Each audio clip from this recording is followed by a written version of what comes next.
Revolution. ഒന്നാമത്തെ chapter hello ആ ശരി, ഓക്കെ മോനെ. ദെൻ ഇനി ഒന്നാമത്തെ ചാപ്റ്ററിലേക്കാണ് നമ്മൾ പോകുന്നത്. ഫസ്റ്റ് ചാപ്റ്ററിൽ ഒന്നാം ഭാഗത്ത് ഒരു ക്ലാസ്സിന് കുറച്ച് എടുക്കാൻ വേണ്ടി ബാക്കിയുണ്ട്, അത് ഞാൻ പിന്നീട് എടുത്തു തരാം. American revolution. കേട്ടോ, അമേരിക്കൻ റവല്യൂഷന്റെ ചെറിയൊരു ഭാഗം ഒരു ക്ലാസ്സിന് എടുത്തു തീർക്കാനുണ്ട്. അത് ഞാൻ അനൂപ് സാറോട് പറഞ്ഞിട്ട് ഒരു ടൈം കണ്ടെത്തിയിട്ട് ആ ഒരു ക്ലാസ്സിന് ഞാൻ എടുത്തു തീർക്കുന്നതായിരിക്കും. ദെൻ നെക്സ്റ്റ് പോയിന്റ് അല്ലെങ്കിൽ next important part of the first chapter is the French revolution. So what are the, then we have already seen about what are the important causes for the American Revolution. We have already studied about the important causes and results for the American Revolution. ഞാൻ ഒന്നുകൂടി അത് repeat ചെയ്യുകയാണ്. അപ്പൊ ഇന്നത്തെ class നമ്മൾക്ക് വിപ്ലവങ്ങളുടെ കഥയുമായിട്ടാണ് കടന്നു പോകുന്നത്. ഒന്നാമത്തെ ചാപ്റ്ററിൽ 10ാമത്തെ പേജ് 10, 11, 12 പേജുകളാണ് നമ്മൾ മുമ്പേ പഠിച്ചു കഴിഞ്ഞത്. അതിൻ്റെ ഒരു ചെറിയൊരു ഭാഗത്തോട് സ്പർശിച്ചുകൊണ്ട് നമുക്ക് അടുത്ത ഭാഗത്തേക്ക് കടക്കാം. ശ്രദ്ധിക്കൂ. അപ്പോ the British had established 13 colonies in the eastern coast of North America. And the British treated the 13 colonies as the collection of the raw materials and the market for selling their productions. This policy was implemented by the British merchants.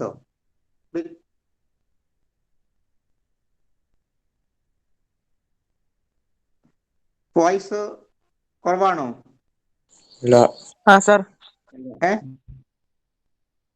കുറവുണ്ടോ മോനെ? കുറവുണ്ട്? ഇല്ല. ശ്രദ്ധിക്കാം. This policy was implemented by the British merchants with the support of ആരുടെ സപ്പോർട്ടോട് കൂടി? with the support of the British merchants with the help of their motherland. This policy is known as the mercantilist policy. To enforce the mercantilist policy, several mercantilist laws were implemented. What are the mercantilist laws were implemented by the British in the colonies? First point, there are 5 mercantilist laws are connected with the mercantilist policy. അപ്പോൾ ബ്രിട്ടീഷുകാർ തങ്ങളുടെ കോളനികളെ നിർമ്മിത വസ്തുക്കളുടെ കേന്ദ്രമായും അസംസ്കൃത വസ്തുക്കൾ ശേഖരിക്കാനുള്ള കമ്പോളമായും ഉപയോഗപ്പെടുത്തിയിരുന്നു. British നാവികര് തങ്ങളുടെ മാതൃരാജ്യത്തിന്റെ സഹായത്തോടു കൂടി അവിടെ ചില പ്രധാനപ്പെട്ട പരിഷ്കാരങ്ങൾ കൊണ്ടുവന്നു. അതിനെയാണ് മർക്കന്റലിസ്റ്റ് നയങ്ങൾ എന്ന പേരിൽ അറിയപ്പെടുന്നത്. മർക്കന്റലിസ്റ്റ് നയങ്ങൾ പ്രാവർത്തികമാക്കുന്നതിന് വേണ്ടി ഒരു കൂട്ടം മർക്കന്റലിസ്റ്റ് നിയമങ്ങൾ കൊണ്ടുവന്നു. മർക്കന്റലിസ്റ്റ് നിയമങ്ങൾ അനുസരിച്ച് എന്താണ് പറഞ്ഞത്? The goods to and from must be carried only in British ships or the ships built in the colonies. ബ്രിട്ടീഷുകാർ നിർമ്മിച്ച കപ്പലുകളിലോ അല്ലെങ്കിൽ കോളനികൾ നിർമ്മിച്ച കപ്പലുകളിലോ മാത്രമേ സാധനങ്ങൾ കൊണ്ടുവരാനോ കൊണ്ടുപോകാനോ പാടുള്ളൂ. രണ്ടാമത്തെ point, the products of the colonies like sugar, wool, cotton, tobacco, etc. could only be exported to England. ഇംഗ്ലണ്ടിലേക്ക് മാത്രമേ ഈ സാധനങ്ങൾ പ്രധാനമായും കയറ്റി അയക്കാൻ വേണ്ടി പാടുള്ളൂ. Third point, the British stamp must be affixed. The British stamp must be affixed on all legal documents, newspapers, pamphlets, license, etc. Next point, colonies must provide food and colonies must provide food and colonies in the British to the British troops which were maintained in the colonies. Last point, import of tax must be paid for the import of tea, glass, paper, etc. Okay. ഇപ്പോൾ കോളനികളിൽ നിന്നോ കോളനികളിലേക്കോ സാധനങ്ങൾ കൊണ്ടുപോകുന്നതും കൊണ്ടുവരേണ്ടതും അല്ലെ കോളനികൾ നിർമ്മിച്ച കപ്പലുകളിലോ ഇംഗ്ലീഷുകാരുടെ കപ്പലുകളിലോ ആയിരിക്കണം. Colonial ഉൽപ്പന്നങ്ങളായ പഞ്ചസാര, പരുത്തി, പുകയില അല്ലെ എന്നീ പ്രധാനപ്പെട്ട കമ്പിളി എന്നീ സാധനങ്ങൾ ഇംഗ്ലണ്ടിലേക്ക് മാത്രമേ കയറ്റി അയക്കാവൂ എന്ന് പ്രഖ്യാപിച്ചു. മൂന്നാമത്തെ പോയിന്റ്, വർത്തമാന പത്രങ്ങൾ, ലഘുലേഖകൾ, അതേപോലെ തന്നെ പിന്നീട് നിയമപരമായ പ്രമാണങ്ങൾ, ലൈസൻസുകൾ എന്നിവക്ക് സ്റ്റാമ്പ് ഡ്യൂട്ടി ചുമത്തണമെന്ന് പ്രഖ്യാപിച്ചു. അടുത്ത ഏറ്റവും പ്രധാനപ്പെട്ട കാര്യം, കോളനികളിൽ നിലനിർത്തി പോന്നിരിക്കുന്ന സൈന്യത്തെ ആവശ്യമായ പിന്നീട് ഭക്ഷണവും അതേപോലെ തന്നെ താമസ സൗകര്യവും ചെയ്തു കൊടുക്കാൻ കോളനിക്കാർ ബാധ്യസ്ഥരാണ്. And the import of tax must be paid on the import of tea, glass and paper. കടലാസ്, ഗ്ലാസ്, തേയില എന്നീ സാധനങ്ങളുടെ മേലിൽ ഇറക്കുമതി ചുങ്കം ഏർപ്പെടുത്താനും തീരുമാനിച്ചു. Then another important cause for the American Revolution. Another important, the first chapter. അല്ലെ, ഫസ്റ്റ് ചാപ്റ്റർ ആണ് എടുത്തുകൊണ്ടിരിക്കുന്നത്. Another important causes for the American Revolution was that another important revolution causes for the American Revolution that the ideological causes. James Otis said that no taxation without representation. Then John Locke said that everyone has fundamental rights and no government has the right to suspend them. Then third important person which connected with the American Revolution is the Thomas Paine. Thomas Paine പ്രധാനമായിട്ട് സംസാരിച്ചത് ഏതാണ്? There is something absurd supposing a continent അല്ലെങ്കിൽ north America be perpetually governed by the foreign power. The next point, the three important Continental Congress. The first Continental Congress was held at Philadelphia in the year 1774 to protest against the policies and rules of the England. It is known as the first Continental Congress. Then all the delegates except Georgia met at Philadelphia and they submitted a petition before the English king. And they demanded that the revocation of the industry and commerce that enforced on industry and commerce. പ്രധാനമായിട്ട് they demanded the revocation of the regulations. They demanded that the revocation of the regulations on industry and commerce enforced on commerce and industry. And also declared that not to impose tax on without the approval of the people. But the king refused to accept their application. ഇത്തരത്തിലുള്ള അല്ലെങ്കിൽ their submission, ഇവരുടെ ഈ അപേക്ഷ അവർ തള്ളിക്കളഞ്ഞു. And instead he sent an army to the colonies to suppress the people. അവിടുത്തെ ഏത് മോനെ Amrita? അടിച്ചമർത്തുക. To suppress the people, to suppress the people. അവിടുത്തെ ജനങ്ങളെ അടിച്ചമർത്താൻ വേണ്ടിയിട്ടാണ് അദ്ദേഹം നടപടികൾ കൈക്കൊണ്ടത്. Then this led to the war between the colonies and England. അത് ഇംഗ്ലണ്ടും അതേപോലെ തന്നെ കോളനിക്കാരും തമ്മിലുള്ള ഒരു യുദ്ധത്തിന് വഴിയൊരുക്കി. At that critical condition, the Second Continental Congress elected George Washington as the ഏതാണ് commander in chief of the army. And Thomas Paine declared that it was a wise for the Americans to break the ties with Great Britain. അല്ലെ, in his common sense. അപ്പൊ 1775 രണ്ടാമത്തെ continental Congress സമ്മേളനം ആരംഭിച്ചു. അല്ലെ, വ്യവസായത്തിന്റെയും വാണിജ്യത്തിന്റെയും മേലുള്ള എല്ലാവിധ നിയന്ത്രണങ്ങളും പിൻവലിക്കണമെന്നും തങ്ങളുടെ അനുമതി കൂടാതെ നികുതി ചുമത്താൻ വേണ്ടി പാടില്ല എന്നും ആവശ്യപ്പെട്ടുകൊണ്ട് രാജാവിന് നിവേദനം കൊടുത്തെങ്കിലും രാജാവ് അത് തള്ളിക്കളഞ്ഞു. തുടർന്ന് രാജാവ് അവിടുത്തെ ജനങ്ങളുടെ നീക്കത്തെ അടിച്ചമർത്താനായി അവിടത്തേക്ക് സൈന്യത്തെ പറഞ്ഞയച്ചു. യുദ്ധം പൊട്ടുമെന്നുള്ള കാര്യം ഉറപ്പായപ്പോൾ ജോർജ് വാഷിംഗ്ടണിനെ അവരുടെ കോണ്ടിനെന്റൽ സൈന്യത്തിന്റെ നേതാവായി തെരഞ്ഞെടുക്കുകയുണ്ടായി. അതുകൂടാതെ തോമസ് പെയിൻ എന്ത് ചെയ്തു? ഏറ്റവും പ്രധാനപ്പെട്ട തോമസ് പെയിൻ ഏറ്റവും പ്രശസ്തമായ തങ്ങളുടെ ഡിക്ലറേഷൻ ഓഫ് ഇൻഡിപെൻഡൻസ് പ്രഖ്യാപിക്കുകയും ചെയ്തു. തോമസ് പെയിൻ തന്റെ കോമൺ സെൻസിലൂടെ അമേരിക്കക്ക് വിവേകപരമായ തീരുമാനം എന്ന് പറയുന്നത് ആരുമായിട്ടുണ്ടാകുന്ന ബന്ധം ബ്രിട്ടനുമായിട്ടുണ്ടാകുന്ന ബന്ധം ഉപേക്ഷിക്കലാണ് നല്ലതെന്ന് തോമസ് പെയിൻ പ്രഖ്യാപിച്ചു. Next point, third Continental Congress was held at Philadelphia in the year 1776. 1773 time line തയ്യാറാക്കുമ്പോൾ ശ്രദ്ധിക്കണം. 1773 ബോസ്റ്റൺ ടീ പാർട്ടി, 1774 ഒന്നാം കോണ്ടിനെന്റൽ കോൺഗ്രസ്, 1775 രണ്ടാം കോണ്ടിനെന്റൽ കോൺഗ്രസ്, 1776 മൂന്നാം കോണ്ടിനെന്റൽ കോൺഗ്രസ്. മൂന്നാം കോണ്ടിനെന്റൽ കോൺഗ്രസ് ആണ് പ്രശസ്തമായ ഏത് തയ്യാറാക്കിയത്? ഡിക്ലറേഷൻ ഓഫ് ഇൻഡിപെൻഡൻസ് തയ്യാറാക്കിയത്. അപ്പൊ Declaration of Independence was issued in the third Continental Congress. മൂന്നാമത്തെ കോണ്ടിനെന്റൽ കോൺഗ്രസിലാണ് അത് പ്രധാനമായും അവതരിപ്പിച്ചത്.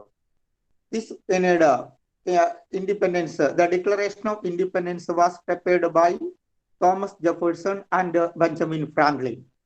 തോമസ് ജെഫേഴ്സൺ, ബെഞ്ചമിൻ ഫ്രാങ്ക്ലിൻ എന്നിവരാണ് അത് പ്രധാനമായും തയ്യാറാക്കുകയും ചെയ്തിരുന്നത്. What can you find in this declaration? All are equal, എല്ലാവരും തുല്യരാണ്. And everyone has certain rights. And establishment of the government and everyone has certain rights and all are equal. These are the important ideologies found in the Declaration of Independence, which was prepared by Thomas Jefferson and Benjamin Franklin in the year 1776. അതാണ് July 4th 1776. Last point പറയേണ്ടത് ഇപ്പൊ പറഞ്ഞേ മറ്റേ third Continental Congress. The third continental congress was held at Philadelphia in the year 1776. The third continental congress was held at Philadelphia in the year 1776. 1776 മൂന്നാമത്തെ continental Congress സമ്മേളനം വിളിച്ചുകൂട്ടിയത്. Then in the year 4th July 1776. In the year July 4th 1776. ചാപ്റ്ററിന്റെ പേര് പറയോ? എനിക്ക് ഗൂഗിളിൽ download ആക്കാൻ text book ഇല്ല. ചാപ്റ്ററിന്റെ പേരെന്താ? ഏതിന്റെ മോനെ?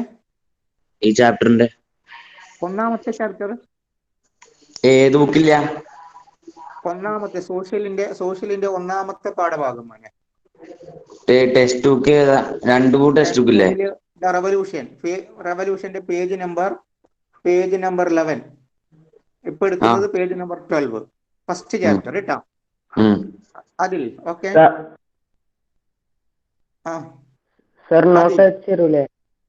നോട്ട് ഞാൻ കഴിഞ്ഞ ക്ലാസ്സിൽ പറഞ്ഞിട്ടില്ലേ, നിങ്ങൾക്ക് തരാന്ന് പറഞ്ഞിട്ടില്ലേ? ആകെ കുറച്ച് കുട്ടികൾ മാത്രമേ നോട്ടിന് വേണ്ടി അപേക്ഷിച്ചിട്ടുള്ളൂ. ശരി, ഓക്കെ മോനെ. അല്ല, ഇതിന്റെ മുന്നിലുള്ള ക്ലാസ് ഞാൻ കേറിയിട്ടില്ല. ഇതിന് മുന്നിലത്തെ ക്ലാസ്സിൽ കിട്ടിയിട്ടില്ല ഇതുവരെ? നോട്ട് ഞാൻ ആവശ്യപ്പെട്ടവർക്ക് നോട്ട് അയച്ചു കൊടുത്തിട്ടുണ്ട്, കഴിഞ്ഞ ക്ലാസ്സിന്റെ നോട്ട് തന്നെ. സാറേ, ഇതിന് ഈ പാഠത്തിന്റെ revolution that influenced by the revolutions that influenced the world. അത് തുടങ്ങിയിട്ടുണ്ട്. അതിൽ കഴിഞ്ഞ മറ്റേ മാസം എടുക്കുമ്പോൾ ഉണ്ടായിട്ടില്ല. ഇല്ല നമുക്ക് എടുത്തിട്ടില്ല. ഈ പാഠം എടുത്തിട്ടില്ല. ഇല്ല. ശരി, അതാണ് ഞാൻ നേരത്തെ പറഞ്ഞത്. ആ ഒരു ചെറിയ അമേരിക്കൻ റവല്യൂഷൻ എന്നുള്ള പാഠഭാഗം പിന്നെ കുറച്ച് ഭാഗം എടുത്ത് തീർക്കാൻ വേണ്ടി ബാക്കിയുണ്ട്. അത് ആ ക്ലാസ്സിന് എന്ത് ചെയ്യും, ഞാനൊന്ന് പറഞ്ഞു തരും. ശരി, നോട്ട് ആവശ്യപ്പെടാം. നോട്ട് ഞാൻ കഴിഞ്ഞ ക്ലാസ്സിൽ പറഞ്ഞിട്ടില്ല മോനെ. എന്റെ നമ്പർ എഴുതിയെടുത്തോ. 94, ഞാൻ കഴിഞ്ഞ ക്ലാസ്സിൽ പറഞ്ഞല്ലോ. 94 97 29 48 78. 94 97 29 48 78. അതാണ് നമ്പർ. എന്നാൽ അമേരിക്കൻ റവല്യൂഷന്റെയും ഫ്രഞ്ച് റവല്യൂഷന്റെയും നോട്ട് ഞാൻ തരാം. ശരി, അപ്പൊ നമ്മൾ ലാസ്റ്റ് എടുത്തത് ഫ്രഞ്ച് സോറി, ഏതാണ്?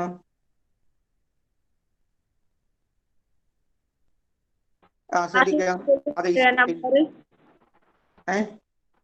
സാന്ദ്ര, ഏതിന്റെ നമ്പർ? 94 97 29 48 78. ഓക്കെ, ശരി. ഓക്കെ, അപ്പോൾ third Continental Congress. The third continental congress was held at Philadelphia in the year 1776. അല്ലെ, which was prepared ഏതാണ്? അല്ലെ, Declaration of Independence. Benjamin Franklin and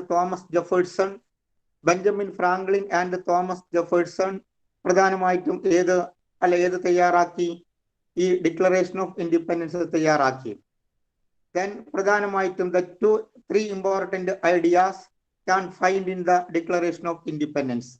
They are all are equal. എല്ലാവരും തുല്യരാണ്. And everyone have certain rights. എല്ലാവർക്കും നിഷേധിക്കാനാത്ത അവകാശങ്ങളുണ്ട്. And establishment of the government. Then everyone has certain rights and all are equal. These are the important ideas. പ്രധാനമായും that ideas can find in the Declaration of Independence. And the Declaration of Independence was issued in the famous Third Continental Congress, which was held in the year 1776. Okay, and this declaration was prepared by Thomas Jefferson and Benjamin Franklin. And the American War of Independence was started or began in the year 1776 and continued to last in the year 1781. 1776 ആരംഭിക്കപ്പെട്ട American സ്വാതന്ത്ര്യ സമരം 1781 അവസാനിച്ചത്. According to the Treaty of Paris, the British ratified the freedom of 13 colonies. 13 കോളനികൾക്ക് സ്വാതന്ത്ര്യം ലഭിച്ചത് പ്രശസ്തമായ ഏത് ഉടമ്പടി പ്രകാരമാണ്? Paris ഉടമ്പടി പ്രകാരമാണ്. അല്ലെ, according to the Treaty of Paris in the year 1783, the British ratified the freedom of 13 colonies. And the Constitutional Convention was held at Philadelphia, and under the leadership of James Madison,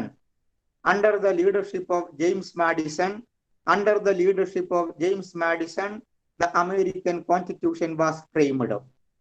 American ഭരണഘടന തയ്യാറാക്കപ്പെട്ടു. American ഭരണഘടന തയ്യാറാക്കിയത് James Madison എന്ന പ്രിയപ്പെട്ട നേതാവിന്റെ നേതൃത്വത്തിലാണ്. അല്ലെ, on the basis of the American Constitution, George Washington became the first president of USA. American ഐക്യനാടുകളുടെ ഒന്നാമത്തെ പ്രസിഡന്റായി ജോർജ് വാഷിംഗ്ടൺ തെരഞ്ഞെടുക്കപ്പെട്ടു. Then what are the important results of the American Revolution? First point, it gave direction and motivation. Of the freedom struggles and പ്രധാനമായിട്ട് revolutions all over the world. പിൽക്കാലത്തെ പല വിപ്ലവങ്ങൾക്കും സ്വാതന്ത്ര്യ സമരങ്ങൾക്കും അല്ലെ ഒരു ലക്ഷ്യബോധവും ദിശാബോധവും ഉണ്ടാക്കി കൊടുത്തത് അമേരിക്കൻ സ്വാതന്ത്ര്യ സമരമാണ്. The American revolutions. What are the important influences of the American Revolution? First point, American Revolution gave motivation and direction. American Revolution gave motivation and direction to the later freedom struggles and revolutions all over the world. Second point, put forward the concept of the Republican form of the government. Republican ഭരണരീതി എന്ന ആശയം കൊണ്ടുവന്നത് American വിപ്ലവമാണ്. Put forward the concept of ഏതാണ് republican form of the government was the another important result of the American revolution. Next point പ്രധാനമായിട്ടും ഏതാണ് prepared the first written constitution. American constitution is the first written constitution in the world. ലോകത്ത് ആദ്യമായി എഴുതിയുണ്ടാക്കിയ ഭരണഘടനയാണ് American ഭരണഘടന. Last point contributed to the concept of the federal system that ensured freedom and authority of the United States in the Union. അല്ലെങ്കിൽ ഏറ്റവും ചുരുക്കത്തിൽ പറഞ്ഞാൽ contributed to the concept of the federal system. These are the important 4 results of the American Revolution. Gave direction and motivation to the later revolutions and the War of Independence. Second point, പിൽക്കാലത്തെ പല വിപ്ലവങ്ങൾക്കും സ്വാതന്ത്ര്യ സമരങ്ങൾക്കും അത് പ്രചോദനം ഉണ്ടാക്കി കൊടുത്തു. രണ്ടാമത്തെ കാര്യം, American Constitution is the first written constitution. American Constitution is the first written constitution and put forward the concept of the Republican form of the government. Republican government എന്ന ആശയം കൊണ്ടുവന്നത് അമേരിക്കക്കാരാണ്. അത് കൂടാതെ പ്രധാനമായിട്ട് പറയുന്നത് contributed to the concept of the federal system. Federal system എന്ന ആശയം കൊണ്ടുവന്നത് അധികാരം കേന്ദ്ര ഗവൺമെന്റിനും സംസ്ഥാന ഗവൺമെന്റുകൾക്കായി വീതിച്ചു കൊടുക്കുന്ന സമ്പ്രദായത്തെയാണ് ഫെഡറൽ സമ്പ്രദായം എന്ന് പറയുന്നത്. ആ ഫെഡറൽ രീതി കൊണ്ടുവന്നതും അമേരിക്കൻ വിപ്ലവത്തിന്റെ മറ്റൊരു ഫലമാണ്. ഇത്രയാണ് ഞാൻ മിക്ക ക്ലാസ്സുകളിലും പ്രധാനമായിട്ട് പഠിപ്പിച്ചു തന്നിട്ടുള്ളത്. നെക്സ്റ്റ് അടുത്ത അധ്യായം. അപ്പൊ ആ ഒരു അധ്യായത്തിന്റെ എടുക്കാത്തവർക്ക് ആ ഒരു ഭാഗം ഞാൻ പിന്നീട് അനൂപ് സാറോട് പറഞ്ഞിട്ട് ഒരു പീരീഡ് വാങ്ങിയിട്ട് ഞാൻ എന്ത് ചെയ്യും അമേരിക്കൻ റവല്യൂഷന്റെ തീർക്കേണ്ട ഭാഗം ഞാൻ തീർത്ത് തരാം കേട്ടോ. അതുകൊണ്ടൊന്ന് സ്പീഡ് പോയിന്നേ ഉള്ളൂ, ഒരു ടച്ച് കിട്ടാൻ വേണ്ടിയിട്ട്. ശരി, അപ്പോ ബാക്കിയുള്ള കുട്ടികൾക്ക് അത് ബോറടിക്കും, കാരണം അവരത് കേട്ട് മടുത്തുപോയത് കാരണം. ശരി, അപ്പൊ അവരെ ഞാൻ ഇനി ബോറടിപ്പിക്കുന്നില്ല, ശ്രദ്ധിക്കണം. നെക്സ്റ്റ് പോയിന്റ് അതിൻ്റെത് ഇത് ഞാൻ എടുത്തു തന്നിട്ടാമോ? ഇതേതാ ക്ലാസ് മോനെ? കിട്ടാത്ത ക്ലാസ് ഏതാണ്? E4. ശരി, അത് ഞാൻ എടുത്തു തരാം കേട്ടോ. എടുത്തു തന്നിട്ടാകുമ്പോൾ നോട്ട് ചെയ്താൽ മതി. ബാക്കി ഫ്രഞ്ച് റവല്യൂഷൻ നമുക്കിപ്പോ തുടങ്ങാം. ശ്രദ്ധിക്കാം, അത് ഞാൻ സ്പീഡിൽ പറഞ്ഞു തന്നേ ഉള്ളൂ. Then French revolution.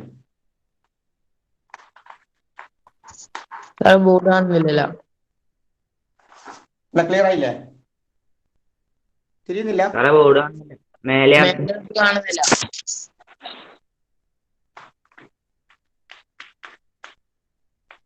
ഇപ്പോഴോ?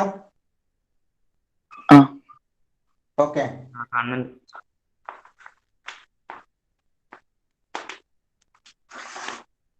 Then അടുത്ത most important part, the most important part in the first chapter, the most important chapter in the first part of the chapter is the French Revolution.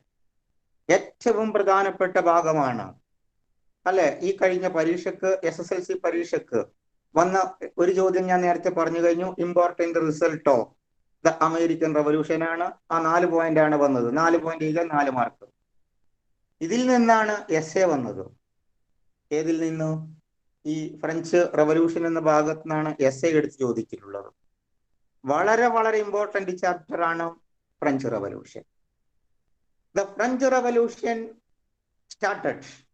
The French Revolution which broke out in the year 1789. വളരെ important കൊല്ലമാണ്.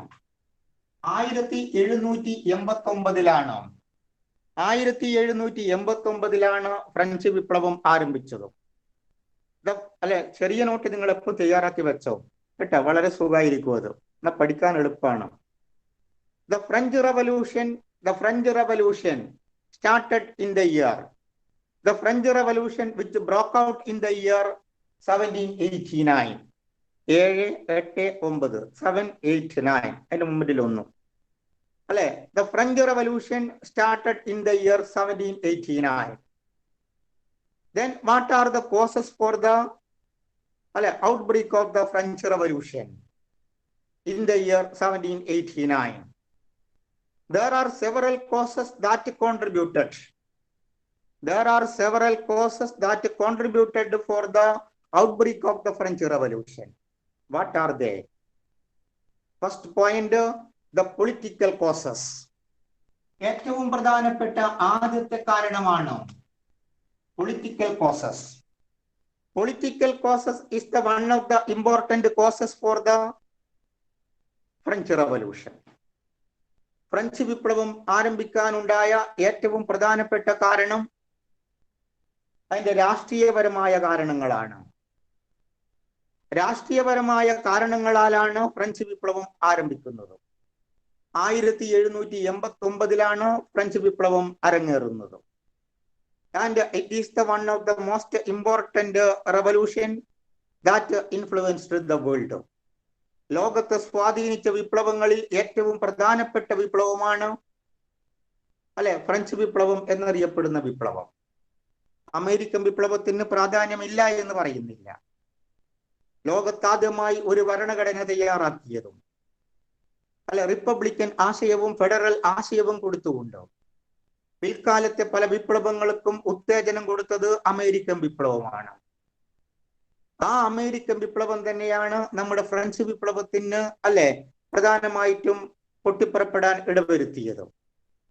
അപ്പൊ French വിപ്ലവം പ്രധാനമായും നടക്കാൻ ഇടയാക്കിയത് American വിപ്ലവത്തിന്റെ സ്വാധീനത്തിന്റെ ഫലമായിട്ട് തന്നെയാണ്. അപ്പൊ French revolution broke out in the year 1789 and there are several causes that contributed for the outbreak of the French Revolution. The first cause was the political cause. രാഷ്ട്രീയപരമായ കാരണങ്ങളാണ് ഫ്രഞ്ച് വിപ്ലവത്തിന് തിരികൊളുത്തിയത്. What are the political causes? എന്തൊക്കെയാണ് ആ രാഷ്ട്രീയ കാരണങ്ങൾ എന്ന് നമുക്ക് വിശകലനം ചെയ്യാം. The French rulers of 17th and 18th century. The French rulers of 17th and 18th century 17ാം നൂറ്റാണ്ടിലും 18ാം നൂറ്റാണ്ടിലും അവിടെ ഉണ്ടായിരുന്ന ഫ്രഞ്ച് ചക്രവർത്തിമാരും they were called Bourbon kings. ഓരോ ചക്രവർത്തിക്കും റഷ്യയിലെ ചക്രവർത്തിമാർക്ക് പറയുന്ന പേരാണ് സാർ ചക്രവർത്തി. ഫ്രഞ്ച് ചക്രവർത്തിക്ക് പറയുന്ന പേരാണ് ബൂർബോൺ കിങ്സ്, ബൂർബോൺ രാജാക്കന്മാരെന്ന് പറയാം. അപ്പോ the French rulers were the Bourbon kings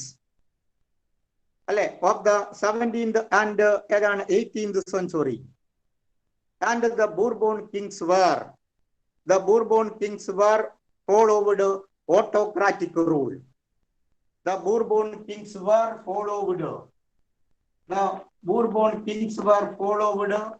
autocratic rule. പ്രധാനമായും അവര് ഏകാധിപത്യ ഭരണമാണ് autocratic rule. They followed the Bourbon kings of 17th and 18th century of France followed the autocratic rule. അവർ ഏകാധിപത്യ ഭരണമാണ് നടത്തിപ്പോന്നിരുന്നത്. They followed autocratic rule. അവർ ഏകാധിപത്യ ഭരണ സംവിധാനമാണ് നടത്തിപ്പോന്നിരുന്നത്. രണ്ടാമത്തെ കാര്യം റൂളേഴ്സ് വേർ, ഇങ്ങനെ ഓരോ പോയിന്റ് ആയിട്ട് എഴുതിക്കൂട്ടാം. Rulers where സ്ക്വാണ്ടേഴ്സ്. അവിടുത്തെ ഭരണാധികാരികള് ധൂർത്തന്മാരായിരുന്നു. They were squanders. അവർ എന്താണ്? ധൂർത്തന്മാരാണ്.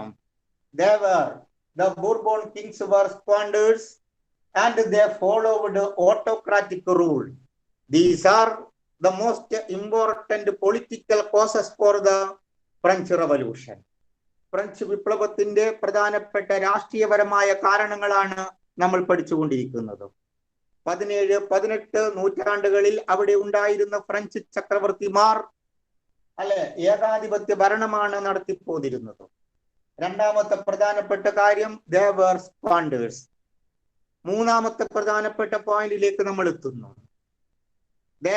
they followed luxurious life.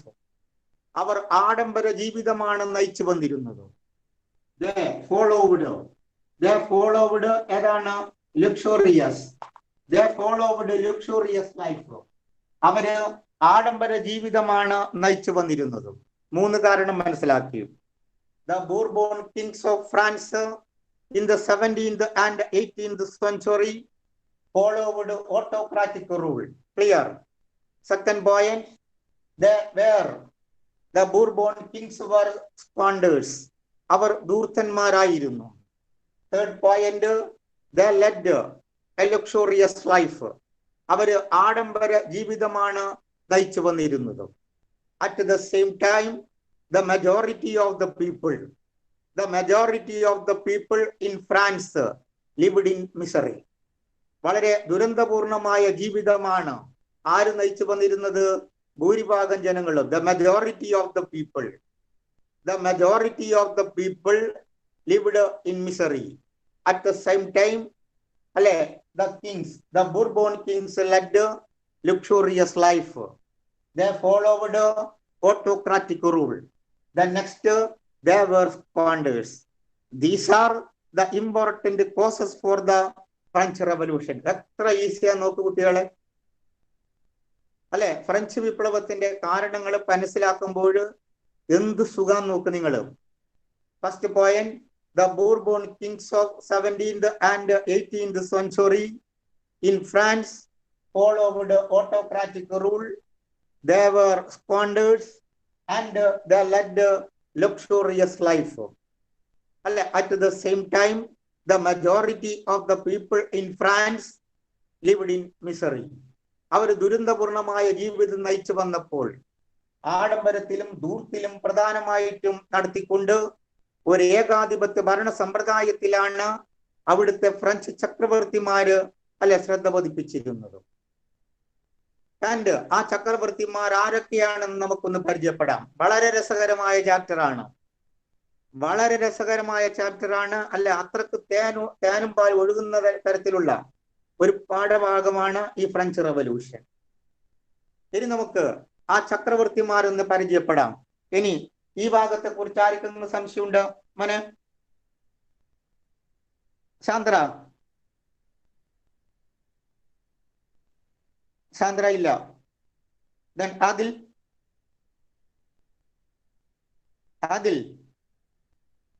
സാറേ അവര് റൂളേഴ്സ് ഇല്ല സാറേ. ഇല്ല, ഇതിൽ സംശയമില്ല അതിലേ?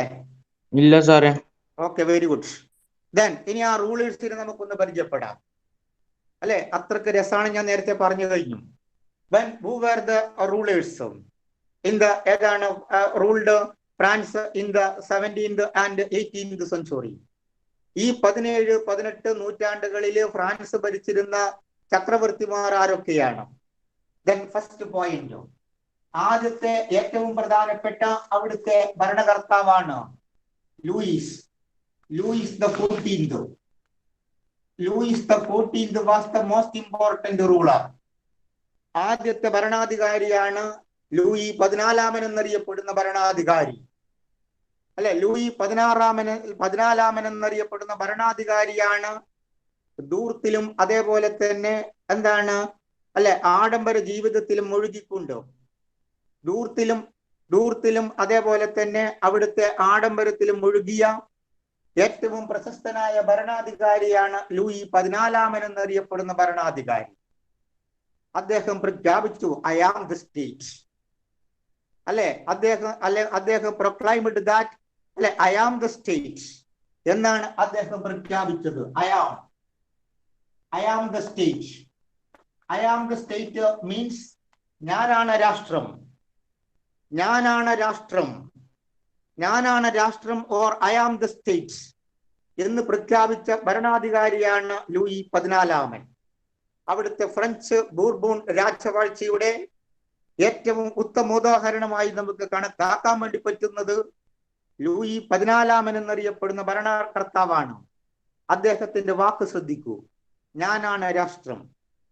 ശരിക്കും രാഷ്ട്രം എന്ന് പറയുന്നത് ജനങ്ങളാണ്. അതിന്റെ സ്ഥാനത്ത് ആ രാജാവ് ലൂയി 14 എന്നറിയപ്പെടുന്ന ഭരണാധികാരി പ്രഖ്യാപിച്ചത് ഐ ആം ദ സ്റ്റേറ്റ്, ഞാനാണ് രാഷ്ട്രം. അല്ല, ഞാനാണ് രാഷ്ട്രം എന്ന് പ്രഖ്യാപിച്ചു. He believed in the divine right theory.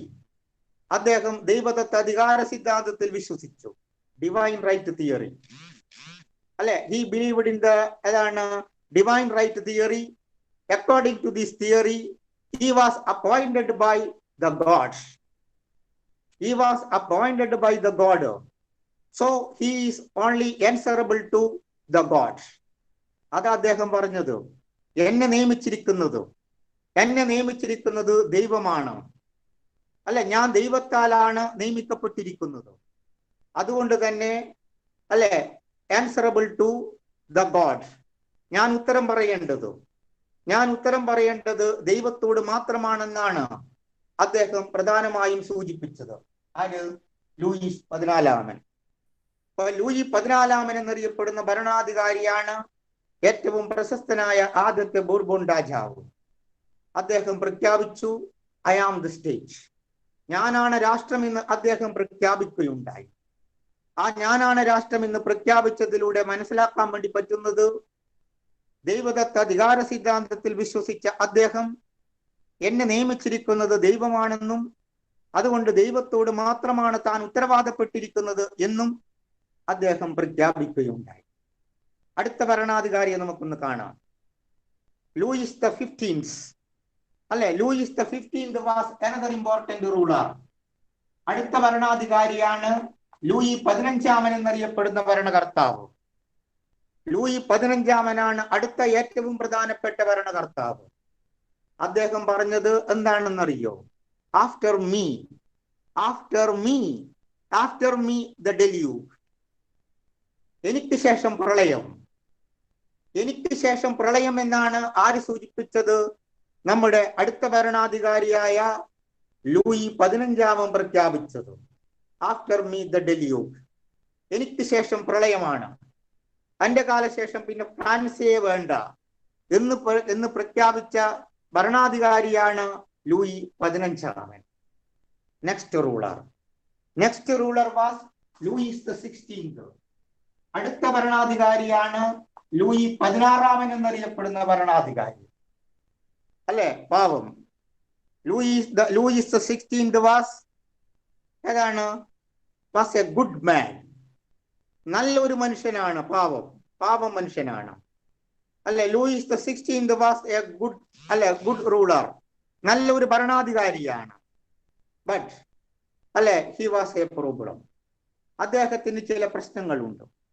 എന്താ പ്രശ്നം എന്നറിയോ? He was fully under the control of his wife Mary Antoinette. അതാണ് ഓന് പറ്റിയ കാര്യം. ലൂയി 16 എന്നറിയപ്പെടുന്ന ഭരണാധികാരി നല്ല മനുഷ്യനാണെങ്കിലും he was a good man, but he was fully under the control of his wife Mary Antoinette. ആ ഭാര്യയായ മേരി ആന്റോയിനറ്റിന്റെ പരിപൂർണമായ നിയന്ത്രണത്തിലാണ് ഈ രാജാവ്. ആര്? ലൂയി 16 എന്നറിയപ്പെടുന്ന ഭരണാധികാരി. ലൂയി 14, ലൂയി 15, ലൂയി 16 എന്നീ 3 ഭരണകർത്താക്കളെ നമ്മൾ കണ്ടു കഴിഞ്ഞു. ഫ്രാൻസ് ഭരിച്ചു മുടിച്ച പ്രഗത്ഭരായ 3 ചക്രവർത്തിമാരെയാണ് നമ്മൾ പരിചയപ്പെട്ടുകൊണ്ടിരിക്കുന്നത്. ലൂയി 14 പറഞ്ഞത് ഞാനാണ് രാഷ്ട്രം എന്ന് പ്രഖ്യാപിച്ചുകൊണ്ട് ദൈവദത്ത അധികാര സിദ്ധാന്തത്തിൽ ഉറക്കെ വിശ്വസിച്ചുകൊണ്ട് ദൈവമാണ് തന്നെ നിയമിച്ചിരിക്കുന്നതെന്നും അതുകൊണ്ട് ദൈവത്തോട് മാത്രമാണ് താൻ ഉത്തരവാദപ്പെട്ടിരിക്കുന്നത് എന്നും പ്രഖ്യാപിച്ച നമ്മുടെ ലൂയി 14. എനിക്ക് ശേഷം പ്രളയം എന്ന് പ്രഖ്യാപിച്ച ലൂയി 15. അടുത്ത ഭരണാധികാരി ലൂയി 16 നല്ല മനുഷ്യനാണെങ്കിലും അദ്ദേഹത്തിന്റെ ദോഷം എന്താണ് കണ്ടു കഴിഞ്ഞു. he was under the control of his wife Mary Antoinette. Mary Antoinette എന്നറിയപ്പെടുന്ന തന്റെ പ്രിയപ്പെട്ട ഭാര്യയുടെ, അല്ലെ, തന്റെ പ്രിയപ്പെട്ട ഭാര്യയുടെ, തന്റെ പ്രിയപ്പെട്ട പത്നിയുടെ, അല്ലെ, വലയിൽ വീണുപോയി. ആര്? നമ്മുടെ ലൂയി 16. അവള്, അല്ല, മേരി ആന്റോയിനെറ്റ് എന്നറിയപ്പെടുന്ന പെണ്ണ് കാലത്തിന് യോജിച്ച പെണ്ണല്ല. അവക്ക് ആടണം, അവക്ക് പാടണം, അവക്ക് ചാടണം. അതാ നമ്മുടെ മേരി ആന്റോയിനെറ്റ്. ആ മേരി ആന്റോയിനെറ്റ് ആ കാലഘട്ടത്തിന് യോജിച്ച പെണ്ണേയല്ല, അല്ലെ. അവര് പ്രധാനമായിട്ടും, അല്ലെ, എന്ത് കാര്യങ്ങൾ വന്നാലും തന്റെ സുഖലോലുപതയിൽ മാത്രം അവള് ശ്രദ്ധ പതിപ്പിച്ചു. ആര്? മേരി ആന്റോയിനെറ്റ്. മേരി ആന്റോയിനെറ്റ് ജനങ്ങളോട് പറഞ്ഞു, if they can eat bread, if they can eat bread, അവർക്ക് റൊട്ടി തിന്നാനാവുന്നില്ല എങ്കിൽ, പരിഹസിച്ചുകൊണ്ടാ പറയുന്നത്. ആരാ? ജനങ്ങളാ.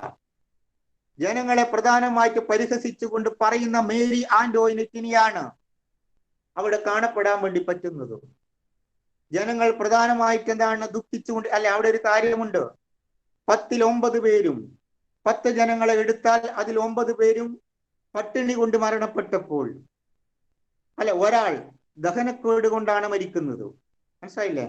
10 പേരും, അല്ലെ, 10 പേരും എന്ത് പിന്നീട് പട്ടിണി കൊണ്ട് മരിച്ചപ്പോൾ 10 ഒരാൾ ദഹനക്കേട് കൊണ്ടാണ് മരിച്ചിരുന്നത്. ആ ദഹനക്കേട് ഭരിക്കുന്നത് അവിടുത്തെ ഇത്തരത്തിലുള്ള വിഭാഗക്കാരാണ്, ഉയർന്ന വിഭാഗക്കാർ മാത്രമാണ്. അപ്പൊ നമ്മൾ സൂചിപ്പിച്ച കാര്യം മനസ്സിലാക്കി. അപ്പൊ Louis the 16th was the last ruler of the France, and he was under the control of Mary Antoinette, his wife. And she said that, എന്താണ് അവൾ പഠിപ്പിച്ചത്? If they can't eat bread, അവർക്ക് റൊട്ടി തിന്നാനാവുന്നില്ല എങ്കിൽ, ലെറ്റ് ദം ഈറ്റ് കേക്ക്, അവർ cake തിന്നട്ടെ. അല്ലെ, അവർക്ക് റൊട്ടി തിന്നാനാവുന്നില്ല എങ്കിൽ അവര് കേക്ക് തിന്ന് രസിക്കട്ടെ എന്നാണ് നമ്മുടെ മേരി ആന്റോയിനെറ്റ് ജനങ്ങളോട് പരിഹസിച്ചുകൊണ്ട് പറഞ്ഞിരിക്കുന്നത്. These are the important causes for the French revolution. അപ്പൊ what are the political causes? ഇനി നോട്ട് ഞാൻ ഇങ്ങനെ പറയുമ്പോൾ ഞാൻ ഒരുപാട് പ്രാവശ്യം ആവർത്തിക്കുന്നുണ്ട് കുട്ടികളെ. ഇനി എന്ത് ചെയ്യണം? നോട്ട് നിങ്ങൾ എഴുതുന്ന അവസരത്തിൽ അത് ഓരോന്ന് ശ്രദ്ധിച്ചു നോക്കുക, അല്ലെ, ലാസ്റ്റ് ഈ സമയത്ത് എത്തുന്ന അവസരത്തിൽ. അപ്പോ the French Revolution broke out in the year 1789.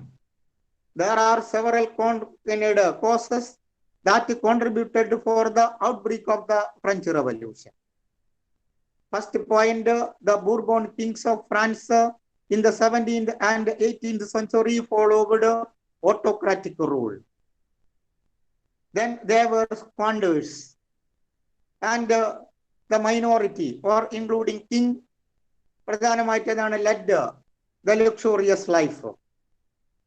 At the same time, the majority of the people in France lived in misery. Then the most important rulers of the France during the period of 17th and 18th century are Louis the 14th, Louis the 15th, and Louis the 16th. Louis the 14th said that I am the state. Then Louis the 15th said that after me the deluge. Then Louis the 16th was under the control of his wife Mary Antoinette, and she said that if they can't eat bread, let them eat cake. എന്നാണ് അവളെ പ്രധാനമായും സൂചിപ്പിച്ചത്. അല്ലെ, these are the important causes for the political causes for the French revolution. Okay ഇല്ലേ? ശരി. Next. Okay മോനെ, ശരി. അടുത്തത് ഇനി social causes. What are the social causes for the